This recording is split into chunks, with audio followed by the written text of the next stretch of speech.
Buenos días, hermanos y hermanas, amigos, amigas que nos escuchan y que nos ven esta mañana. Una bendición de nuevo estar con ustedes y muy agradecidos de que hayan decidido pasar los próximos 40 y tantos minutos estudiando, considerando lo que la palabra del Señor tiene para nosotros en este día. Continuamos en nuestro estudio en la segunda carta de Pedro y hoy vamos a abordar el tema entre los versos 5 al verso 11. Y el título para hoy sería La vida de abundante fruto. La vida de abundante fruto. ¿Cómo podemos vivir una vida de abundante fruto? ¿Qué significa una vida de abundante fruto? ¿Por qué es necesario vivir una vida de abundante fruto? ¿Para quién es el fruto? ¿De dónde viene el fruto? Y todas estas cosas que vamos a ver en este pasaje en 2 de Pedro capítulo 1, comenzando en el verso número 5, y Dios quiere terminemos hasta el verso número 11. Oramos. Padre, en el nombre de Jesús, Señor, te damos gracias esta mañana por tu bondad, por tu misericordia, porque tú eres bueno en verdad. Eres grande, Señor. Eres misericordioso, Dios de gracia, Dios de amor. Bendito en verdad seas, Señor. Gracias por todo lo que eres. Te damos muchas veces las gracias por lo que haces, pero tal vez no necesariamente te agradecemos por quién eres. Y gracias por ser nuestro Dios. Gracias por ser bueno y eterno y todopoderoso y omnisciente, omnipresente. Gracias por todo eso, Señor. Te pedimos que esta mañana nos enseñes, Dios, que abras nuestros ojos cuando nosotros abrimos nuestra Biblia, oramos que tú abras nuestros ojos, nuestros oídos y nuestro corazón para recibir tu verdad. Así que, Padre, se trata de ti y toda la honra y la gloria es para ti. En el nombre poderoso de Cristo Jesús. Amén. La semana pasada, a manera casi de introducción, hablábamos acerca de la importancia de estas cosas fundamentales en nuestro caminar como cristianos. La importancia de conocer a Cristo Jesús de manera personal, de no confundirnos pensando de que, ok, ahora que soy cristiano, ¿qué debo hacer? Debo hacer esto y esto y esto y esto para que esté preparado, para que sea más maduro, para que sea mejor cristiano, para saber más. Y cuando haga eso, entonces voy a venir para que Dios me use. Pero vimos que tal vez esa no es la manera correcta de acercarnos a Dios. ¿Por qué? Porque lo que Dios quiere es que lo conozcamos. Por medio de Jeremías, el Señor le dijo al pueblo de Dios, al pueblo de Israel, le dijo, mira, no te vayas a gloriar en tantas cosas que te puedes gloriar. Si te quieres gloriar en algo, que sea en esto, en que me conoces a mí que soy tu Dios. Entonces, a través de la Biblia, Dios nos va a enseñar y nos va a decir la importancia de todo lo que hacemos en la vida cristiana. Nada de eso es más importante que conocer a Dios íntimamente, personalmente. El apóstol Pablo nos dice en el libro de Filipenses, todas las otras cosas en realidad las tengo como nada, insignificantes, basura, dijo, por la excelencia del conocimiento de Cristo Jesús, mi Señor. Esa es la gran verdad en la Biblia, que Dios, el Dios que nos creó, el Dios que nos da la vida, el Dios que nos provee, que nos cuida, que nos protege, el Dios en cuya mano está nuestra vida, no solamente quiere ser un Dios distante en algún lugar en el universo, no, quiere ser Dios personal. Nos llama, nos invita a esta intimidad con Él y nos ha revelado mucho de su carácter. No nos puede revelar todo lo que Dios es porque no cabría en un libro ni en muchos libros. Pero lo importante, lo que Él quiere que conozcamos de su carácter y de su amor, nos los ha revelado en la palabra. Para que el deseo de nuestro corazón sea, por encima de muchas otras cosas, conocerlo personalmente. Y eso es lo que Pedro nos va a decir aquí en el verso 3, solamente para que tomemos el contexto de lo que hemos estado hablando. Dice, como todas las cosas que pertenecen a la vida y a la piedad nos han sido dadas por su divino poder, mediante el conocimiento, ¿ven? El conocimiento de aquel que nos llamó por su gloria y excelencia, por medio de las cuales nos ha dado preciosas y grandísimas promesas, para que por ellas llegases a ser participantes de la naturaleza divina, habiendo huido de la corrupción que hay en el mundo a causa de la concupiscencia. Vosotros también, poniendo toda diligencia por esto mismo, añadid a vuestra fe virtud, a la virtud conocimiento, al conocimiento dominio propio, al dominio propio paciencia, a la paciencia piedad, a la piedad amor fraternal y al afecto fraternal, a la piedad afecto fraternal y al afecto fraternal amor. Porque si estas cosas están en vosotros y abundan, no nos dejarán estar ociosos ni sin fruto. Aquí viene la clave. En cuanto al conocimiento de nuestro Señor Jesús. Porque el que no tiene estas cosas tiene la vista muy corta, es ciego, habiendo olvidado la purificación de sus antiguos pecados. Por lo cual, hermanos, tanto más procurar hacer firme vuestra vocación y elección, porque haciendo estas cosas no caeréis jamás. Porque de esta manera os será otorgada amplia y generosa entrada en el reino eterno de nuestro Señor y Salvador, Cristo Jesús. Entonces, ¿de qué nos va a hablar aquí? En realidad nos va a decir, esta es la receta para una vida de fruto. Aquí la receta para una vida de abundante fruto. Y vamos a ver lo importante de esto. Hay un tema aquí. Les voy a dar algunas definiciones de unas palabras conforme vayamos avanzando. Pero hay un tema aquí que tiene que ver con esta palabra que se define aquí en el verso 3. Dice, todas las cosas que pertenecen a la vida y a la piedad nos han sido dadas por su divino poder. ¿Qué es piedad? Es importante que entendamos qué es piedad. En la Biblia en inglés dice esta palabra piedad. Es un poco más fácil de entender porque se llama godliness. Quiere decir ser como Dios. No ser Dios, es imposible, pero ser como Dios. Es más fácil de entender. Pero aquí dice la palabra piedad. ¿Qué es la palabra piedad? Tener cuidado con esto, porque la palabra piedad en el Antiguo Testamento nos dice una definición, nos da una definición. No que haya una controversia, ¿ok? Ni tampoco contradicción, pero la piedad se describe de una manera en el Antiguo Testamento y la piedad en el Nuevo Testamento se describe de una manera un tanto distinta.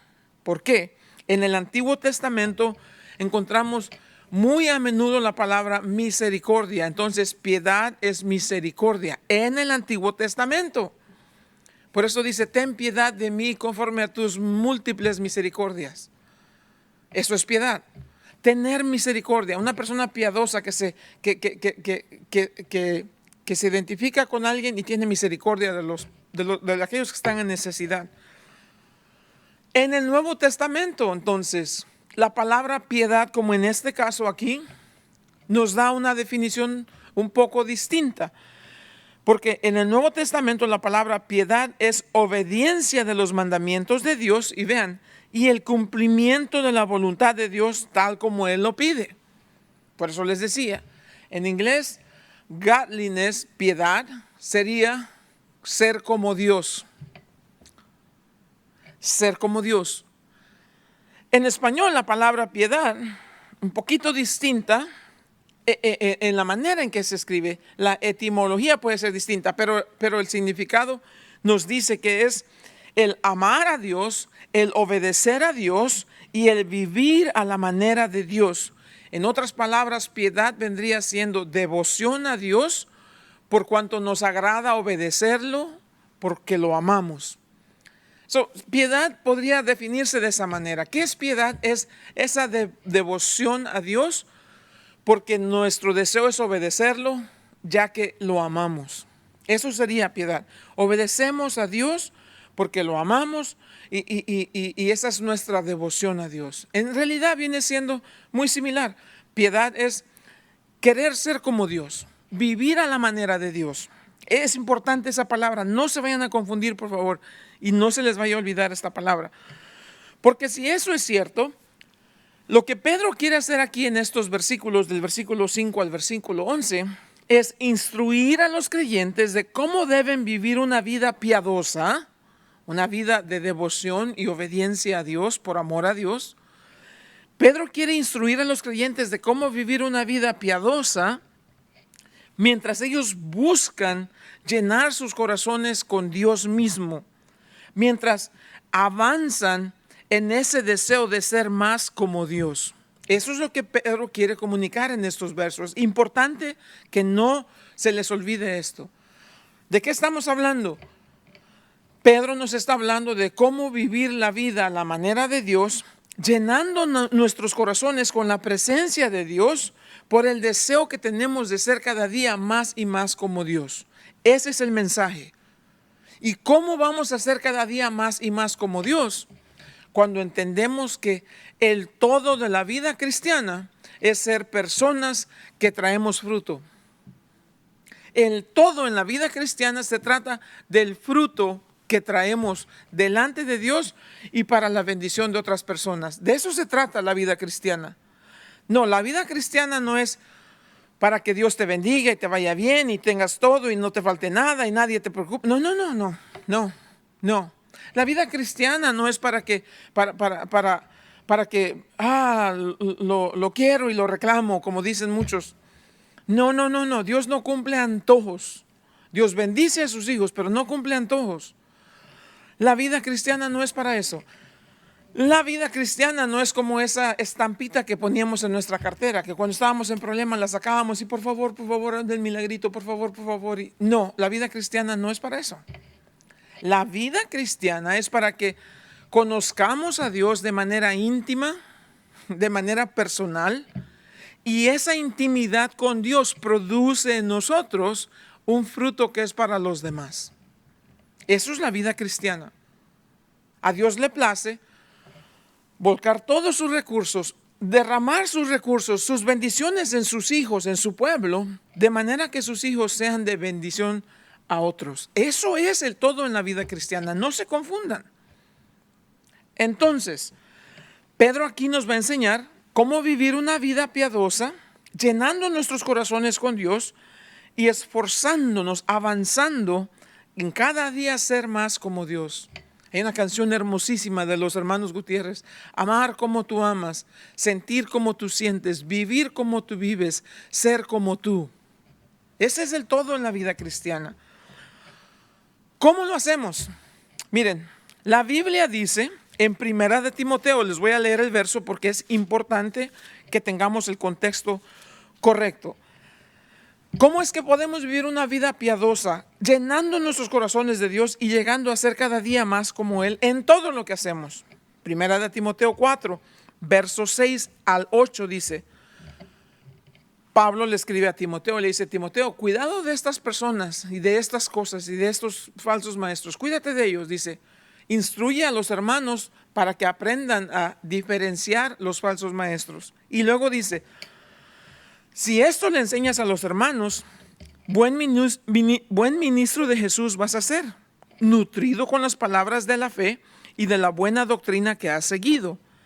Pero desecha las fábulas profanas y de cuentos de mujeres mayores, para no decirlo de la otra manera. Ustedes saben qué quiero decir. Ejercítate para la piedad. ¿Ves?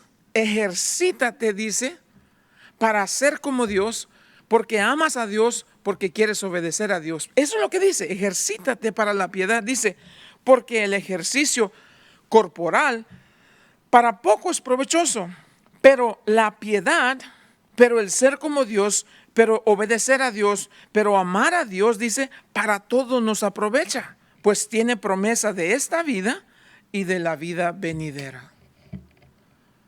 Maravillosa manera como Pablo pinta esto de la importancia de una vida piadosa. Pablo dice entonces, tu tarea, has sido asignado esta tarea de buscar vivir una vida piadosa, de ser personas que viven una vida piadosa. Eso quiere decir que debemos entender este asunto de la piedad y lo que es una vida piadosa. Debemos entenderlo. ¿Por qué? Porque hay una falsa piedad. ¿Cómo así? Sí hay falsa piedad que debemos entender claramente para no confundirnos. ¿Cuál es esta falsa piedad?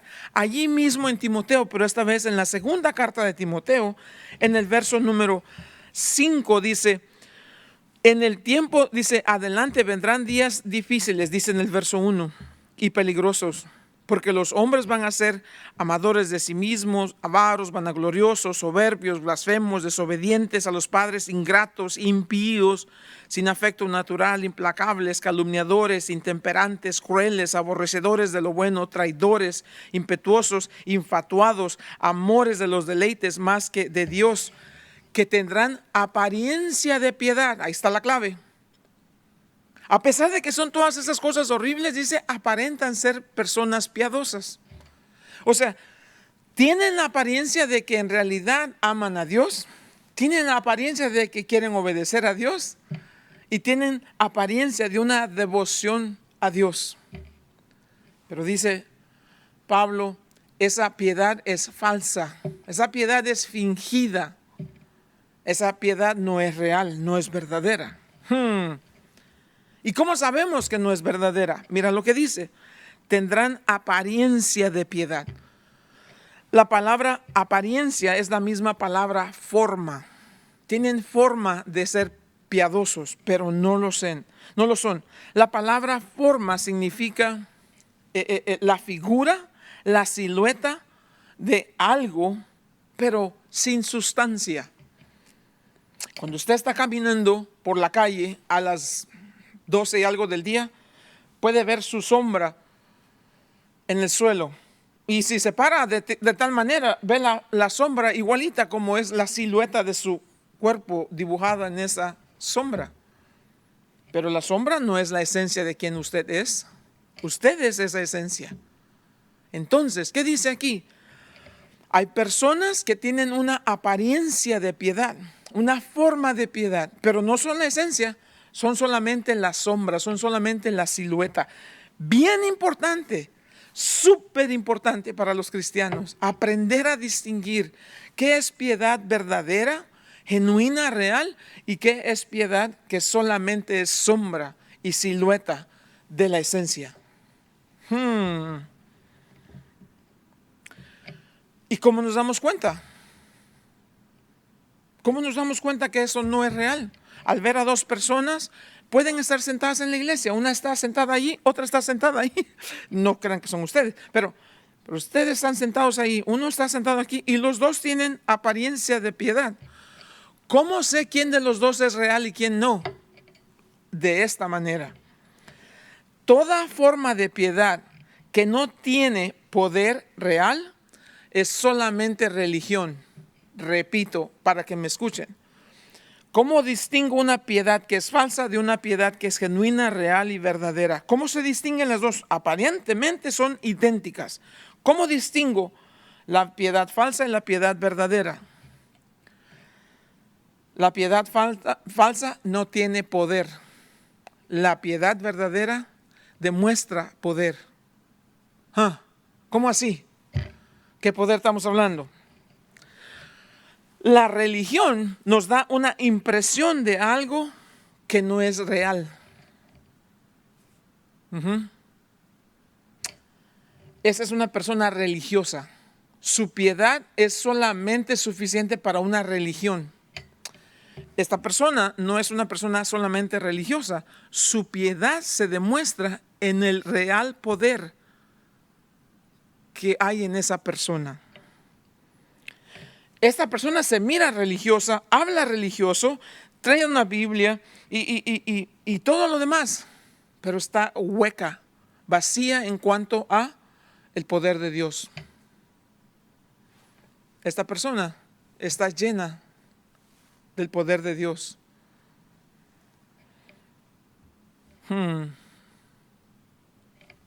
¿Cómo me atrevo yo a decir estas cosas? Porque fulano aquí, no él, okay, o ella. Fulano aquí ha estado en la iglesia por años, más que esta persona. Pero ¿cómo sé que su piedad es falsa, fingida, es hueca, es vacía? No hay poder. ¿Cómo sé? Porque en todos los años que tiene en la iglesia no ha cambiado ni siquiera un centímetro. Mi amigo aquí tiene menos años en la iglesia, pero su piedad es genuina, es real, es verdadera, porque vive distinto. Hay poder en esa persona. Y no estamos hablando como los pentecostés que brincan y de poder. No. El poder para vivir la vida. Acuérdense, ¿qué es piedad? Él tiene el poder para vivir la vida obedeciendo a Dios, porque ama a Dios, porque quiere ser como Dios. Es la diferencia entre los dos. Se miran iguales, hablan iguales, leen la misma Biblia, pero este fulano sigue cayendo una y otra vez y ni siquiera se levanta. Este fulano aprendió desde temprano que si iba a vencer al pecado, que si iba a renunciar al pecado, que si de verdad era serio con Dios, habría que haber un cambio en su vida. ¿Me explico? Porque la piedad verdadera siempre viene acompañada de poder. A ese es el punto que quiero llegar. Y por eso es importante que entendamos estas cosas. ¿Qué es lo que la piedad no es? No es apariencia. No es una falsedad. No. ¿Cómo sabemos? Fácil. La iglesia muchas veces es como esa tienda donde compramos donas. Les encantan las donas a ustedes, ¿no es cierto?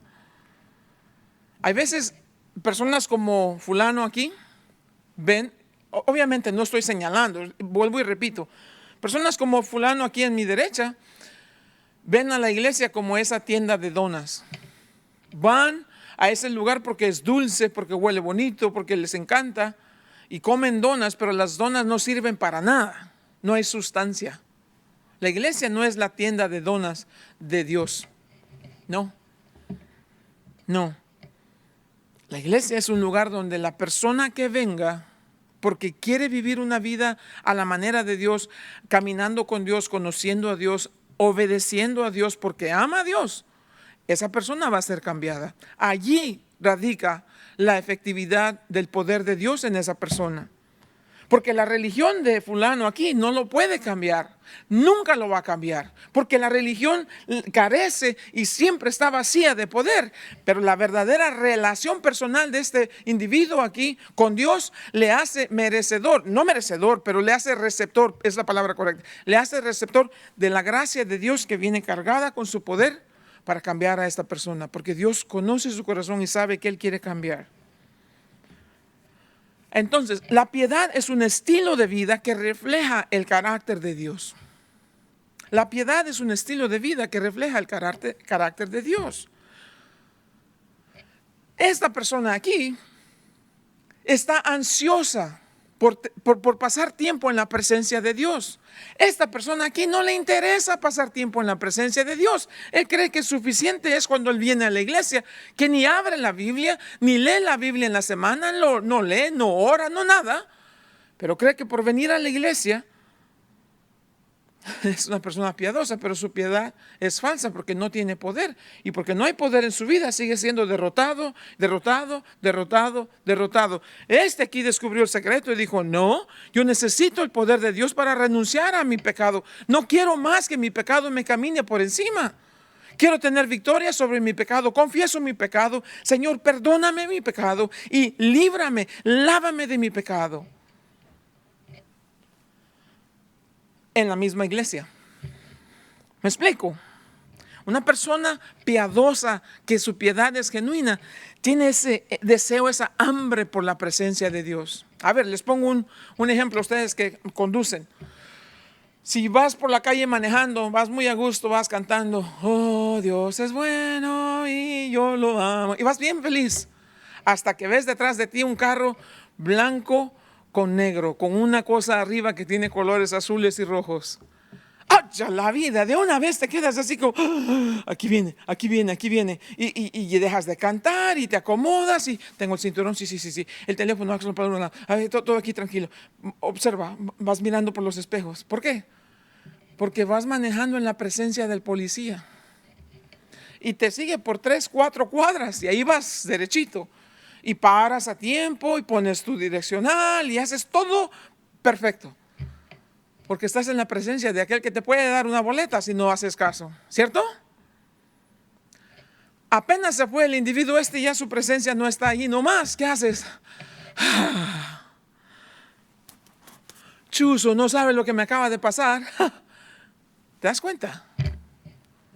Es fácil caer en lo mundano cuando no vives en la presencia de Dios.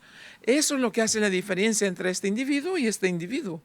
Como no conoce a Dios, no le interesa estar en la presencia de Dios.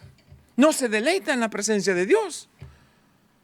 Él viene a la iglesia y él está feliz porque viene a la iglesia. Pero no tiene poder. Sale de la iglesia y ya está derrotado. Porque no vino buscando la presencia de Dios como mi amigo aquí. ¿Me explico?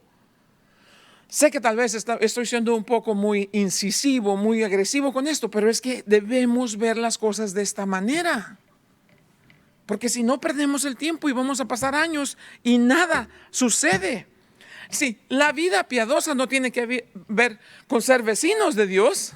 Por ser vecino de Dios, no me va a cambiar. No quiero estar cerca de Dios solamente, quiero que Dios esté en mí. Porque ya no vivo yo, mas Cristo vive en mí. Y lo que ahora vivo en la carne, lo vivo en el Hijo de Dios que me amó y se dio a sí mismo por mí. Por eso todo lo puedo en Cristo que me fortalece, porque aquí está. Sorry, no puede decir eso. ¿Me explico? Él es vecino de Dios. Él tiene a Dios viviendo, no con él, en él. Una gran diferencia. Y por lo mismo que conoce a Dios y se deleita en la presencia de Dios y está lleno de la presencia de Dios, por eso tiene el poder de Dios para derrotar a su pecado. Para ser libre de esas ataduras que antes tenía. No. Él no. Sigue todavía en atadura al pecado. Porque él ama a Dios. Hace todo de acuerdo a la palabra de Dios hasta donde él puede. No es perfecto. Eso no quiere decir que mi amigo aquí ya se va a ir al infierno y que él es perfecto y se ganó la entrada. No. Mientras él viva así en esa condición, nunca va a conocer lo que es verdaderamente el amor de Dios. Él tiene una religión. Este individuo aquí tiene una relación personal con Cristo Jesús. Y su vida es de gozo, de paz, de mucho amor. Y la palabra para él es la máxima autoridad. Lo que Dios dice es lo que para él importa. No lo que dice el mundo, no lo que dice la televisión, no lo que dice el gobierno, no lo que dice nadie. Lo que dice Dios es lo que a él le importa. Entonces, la piedad es importante, súper importante. ¿Por qué? Porque el enemigo de la piedad es la mundanilidad. O sea, una persona piadosa no es una persona mundana. Lo mundano es lo que el diablo usa para derrotar a una persona piadosa.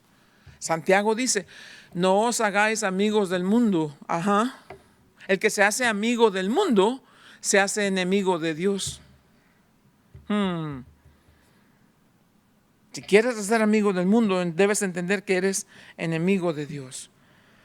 Eso es así como debemos mirar estas cosas. Mientras aprendamos a ver las cosas de esta manera, vamos a ir avanzando, vamos a ir creciendo. ¿Por qué es importante? No es importante, es supremamente importante.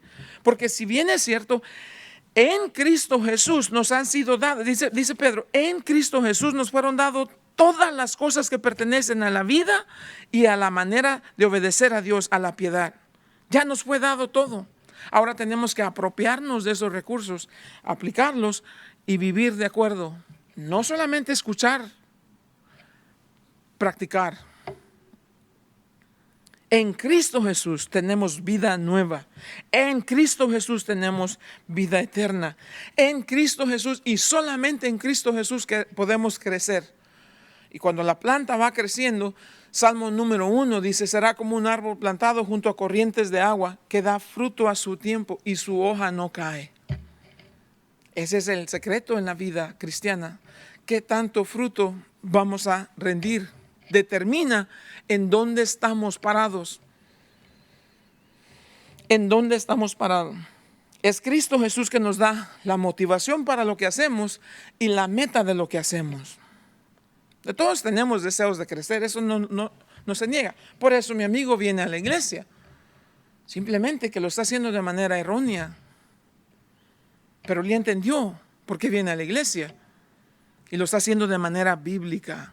Ese es el punto aquí. Dios quiere que crezcamos. No importa que tengas 80 años y 50 años en la iglesia. Dios quiere que continúes creciendo. Mientras no abandones el cuerpo, tienes todavía la obligación de crecer. Pero no vas a crecer si no eres disciplinado. Y no vas a crecer si no pones todo tu esfuerzo. Por eso dice aquí,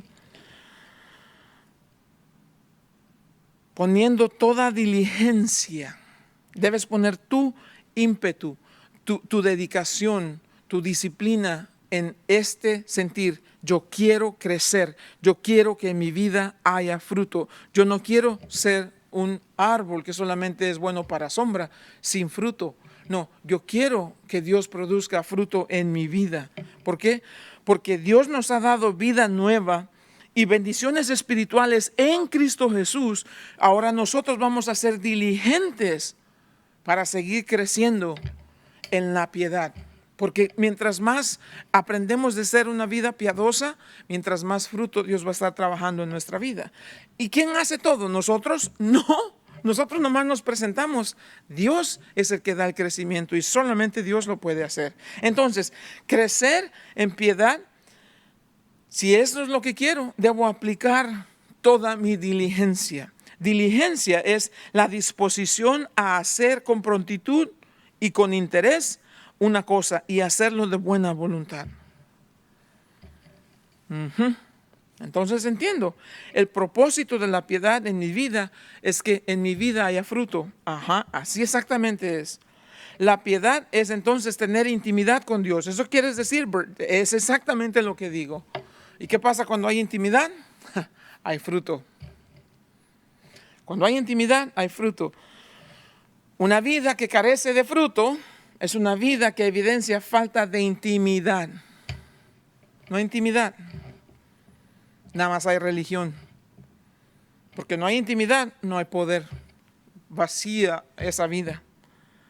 Entonces, ¿cuál es la receta para ser una persona donde esa vida haya fruto? Aquí están, se los voy a leer brevemente. Dice aquí, entonces dice, para que seamos participantes de la naturaleza divina, verso 4, habiendo huido de la corrupción que hay en el mundo a causa de la concupiscencia, vosotros también, poniendo toda diligencia, por esto mismo, añadir a vuestra fe, ahí está el primero. Lo primero que necesitamos para una vida de mucho fruto es la fe que ya nos fue dada. La fe no es de nosotros, la fe es un regalo de Dios. Dios nos da fe. Por fe es que somos cristianos. Sin fe no puedes ser cristiano. Primero que nada necesitas fe. Fe para creer en Cristo Jesús, fe para confiar en Jesús, fe para entregarte a Jesús, fe para saber que te ha perdonado tus pecados. La vida cristiana como fundación tiene la fe en Cristo Jesús. Es fundamental. Sin fe no somos cristianos. Segundo, después de la fe, dice, entonces ya tienes fe, a esa fe agrégale virtud. ¿Qué es virtud? Es bondad, es excelencia y perfección moral que inclina a practicar el bien. La virtud es esa bondad, esa excelencia y esa perfección moral que nos inclina a practicar el bien. Eso es virtud. La virtud no es una cualidad. La virtud es un hábito que hay que cultivar y desarrollar. Yo quiero ser cada día más bondadoso, más excelente, más, moralmente excelente. Eso es virtud. A tu fe que te fue dada por Dios, agrégale tu deseo de una vida excelente. ¿Cómo te pasas? Pero eso es como ser presumido. No. Si eres hijo de Dios, ¿por qué no vas a querer ser excelente? El problema es que ni tú ni yo nos creemos que Dios nos ha llamado a ser excelentes. Por supuesto que queremos ser excelentes.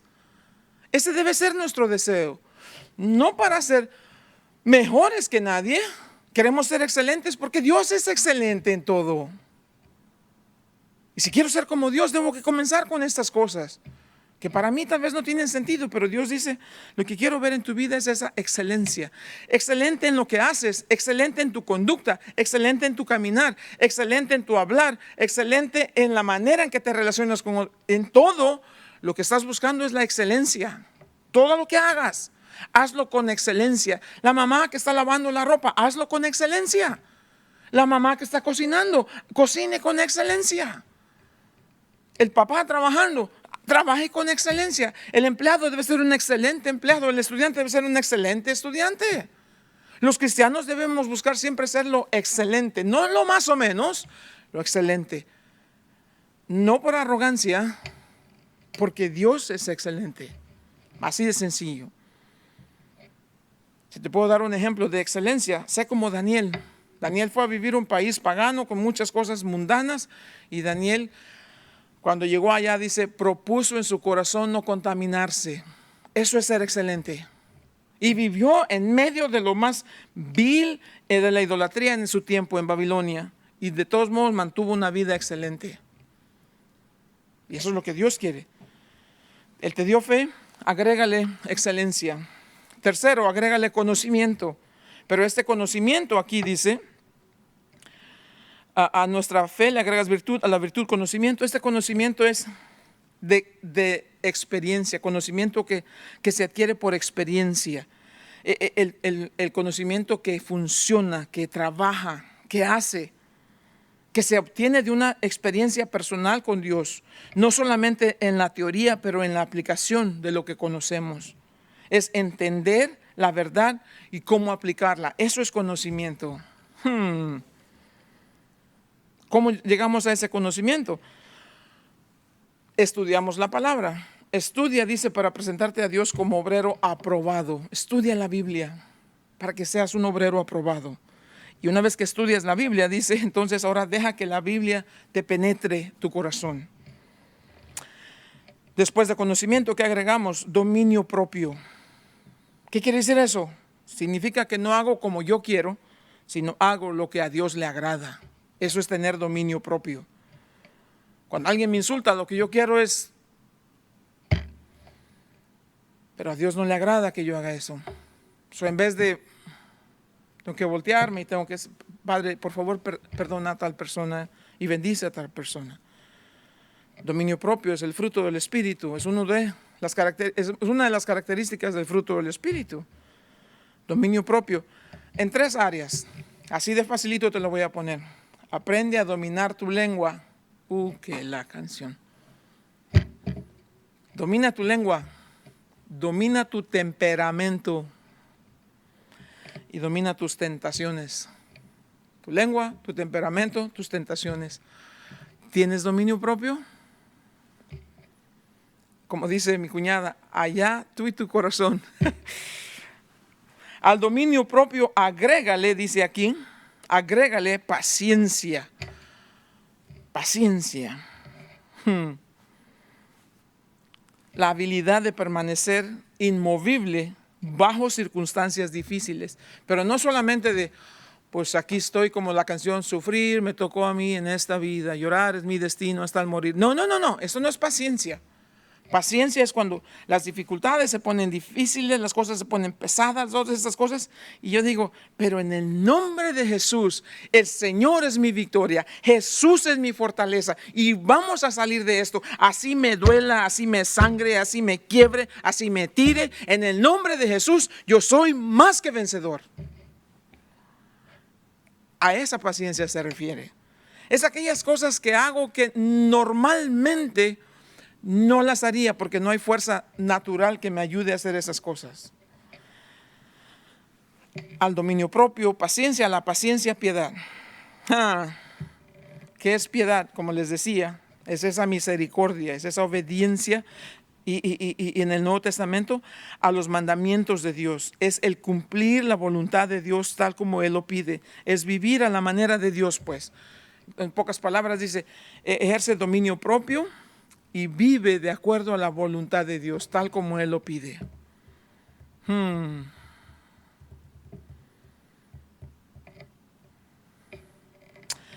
A eso, a la paciencia, a la piedad, agrégale afecto fraternal o amor fraternal. Ese es el amor entre hermanos.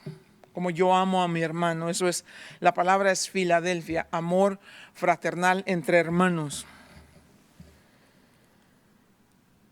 A ese amor fraternal, mira a los demás con ese amor, agrégale amor, y esa palabra es ágape, ese amor incondicional, el amor de Dios en nosotros. Rapidito, porque ya se me va el tiempo. 4 minutos te voy a decir, ¿qué pasa si todas estas cosas combinadas, las agarro, las pongo en la licuadora y todo lo pongo ahí? ¿Qué va a pasar? 3 cosas van a resultar de esto. ¿Listo? Ahí te va. Mira lo que dice aquí. Porque si estas cosas, verso 8, si estas cosas están en ustedes y abundan, o sea, quiere decir que no una, no dos, no tres, no cuatro, no cinco, todas estas cosas, todas deben estar en nosotros y cada vez se van multiplicando más y cada vez abundan más, no nos dejarán estar ociosos ni sin fruto. Ahí está la receta para una vida de mucho fruto. Esta es la receta para una vida de fruto. ¿Hay fruto en tu vida? ¿Qué tipo de fruto? ¿Amargo, agrio, podrido? ¿Qué tipo de fruto? Tal vez es tiempo de analizar cuál de estas cosas te está haciendo falta. Número 1, va a haber mucho fruto en tu vida. Número 2, verso 9 dice aquí, pero el que no tiene estas cosas tiene la vista muy corta, es ciego. Voy a volver a repasar estos versos la semana que viene porque es importantísimo. Nomás te quiero dejar con esta síntesis de conclusión. Esta es la receta para una vida piadosa. Esta es la receta para una vida de mucho fruto. Si eso es cierto, ¿qué va a pasar? Número 1, va a haber mucho fruto en mi vida. Número 2, voy a ser una persona que discierne. No estoy ciego, veo exactamente. Veo las tentaciones, veo las trampas. Y por lo mismo las evito. Eso es lo que dice en verso 9. Discernimiento espiritual. No cualquiera me va a venir a enredar, no cualquiera me va a venir a atrapar en estas cosas. Conozco los trucos, conozco las trampas y conozco las tentaciones del diablo. Las identifico y ya sé cómo evitarlas. La tercera de estas cosas en el verso 10 dice, si esta receta para el mucho fruto abundante están en nosotros, dice, por lo cual, hermanos, tanto más procurad hacer firme vuestra vocación y elección, porque haciendo estas cosas no caeréis jamás. La pregunta para ustedes es, ¿has caído alguna vez? Todos hemos caído alguna vez, ¿no es cierto? Dice que si esta receta la entiendes, la conoces y la aplicas diariamente, no vas a volver a caer. ¿Cuántos de ustedes tienen deseo de decir, no más quiero andar cayendo y levantando? Ya me cansé de andar cayendo y levantando. Bueno, haz esto, dice el verso 10. No caeréis jamás. Y si la Biblia lo promete, Dios lo cumple. Si la Biblia lo promete, Dios lo cumple. Entonces, en conclusión, ¿cuál es la receta para una vida de mucho fruto? Aquí están los ingredientes. ¿Qué sucede si esta receta la aplicamos diariamente? 3 cosas. Una persona con mucho fruto, una persona con discernimiento espiritual y voy a ser una persona que nunca cae como cristiano. ¿Dónde encontramos estas cosas? ¿De dónde las conseguimos? ¿Dónde voy a ir a encontrar paciencia y dominio propio? ¿Dónde? ¿Y cómo es que las obtengo? ¿Las compro? ¿Qué hago para obtener estas cosas? Y una vez que las tengo, ¿qué hago con ellas? Un solo verso y con este termino. ¿Dónde las obtengo? ¿Cómo las obtengo? ¿Y qué hago con ellas? Ahí te va. Colosenses capítulo 2, verso número 6. Dice, por lo tanto, de la manera que habéis recibido al Señor Jesús, andad también en Él, arraigados y sobreedificados en Él y confirmados en la fe. Así como habéis sido enseñados, abundando en acciones de gracias. ¿Dónde consigo estas cosas? En Cristo Jesús. ¿Cómo las consigo? Jesús en mí. Tengo a Jesús en mí. No quiero una, no quiero 2, quiero todo el paquete. Y Jesús viene con ese paquete. ¿Dónde? En Jesús. ¿Cómo? En Jesús en mí. ¿Qué hago con esas cosas? Si así recibí a Jesús con todo el paquete, ahora camino con Él porque habito en Él, permanezco en Él. ¿Cuál es la receta para la vida de mucho fruto? Una palabra. ¿Cuál sería la palabra, mis amigos? Cuando ya alguien te pregunte, oye, ¿cuál es la receta para una vida de mucho fruto? Y tú le dices una palabra, la respuesta es sencilla, pero muy poderosa. ¿Cuál es esa palabra? Exacto. La receta para la vida de mucho fruto es una palabra, y la palabra es Jesús. Padre, en el nombre de Cristo Jesús te doy gracias por este día, por tu bondad, por tu palabra, por tu misericordia. Gracias, Señor, que nos enseñas claritamente, profundamente, poderosamente, pero tangiblemente. Una manera sencilla que es fácil de aprender y aplicar. Aprendemos y aplicamos, porque tú eres Dios y contigo todas las cosas son posibles. A ti sea la honra y la gloria en Cristo Jesús. Amén.